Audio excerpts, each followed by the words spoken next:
Bullet holes litter this Omaha home. Omaha police officers question whether the rehabilitation for the suspects is really working. In a 6 on Your Side investigation, our Brian Mastery joins us live on new developments when it comes to a drive-by shooting during the day.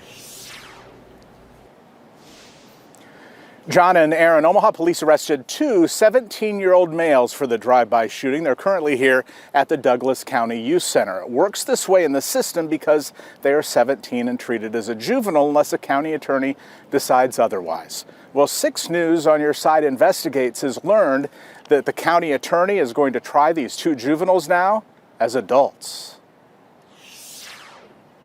It's hard to comprehend. Tuesday, 4:30 in the afternoon, drive-by shooters lit up this home on 40th and Cumming. There are so many bullet holes in the window, it's hard to count. 7 people, ages 4 to 43, were inside at the time.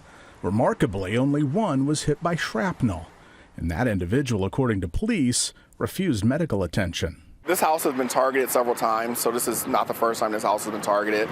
But yeah, they shot at it with a rifle. If you guys don't know, rifles, the bullet goes a very long way.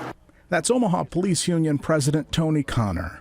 Security video from the gas station next door to the shot-up home showed a black Toyota Prius drive by that place twice. Didn't take long, and officers tracked down the vehicle. Here are photos posted on the union's Facebook page. There's a suspected gun used and a shell casing on the seat. Officers were familiar with the two 17-year-old males taken into custody.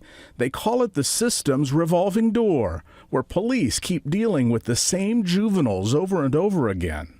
Obviously, they weren't truly rehabilitated when they come back and do the exact same thing and get involved in the same exact crimes. Once again, thank God no one was injured, no one was killed. A decade ago, a stray bullet from a rifle killed an unintended target in Omaha, this 5-year-old girl. Peyton Benson was shot with a rifle. That went several blocks and hit her while she's eating breakfast. I mean, so we know rifles are very dangerous weapons. Again, 6 on Your Side Investigates has learned that the two 17-year-olds will be tried as adults in this case, and perhaps tomorrow when they're in court. John and Aaron, we will learn more about the motive, why they were allegedly targeting that house. On Your Side from the Douglas County Youth Center, Brian Mastery, 6 News.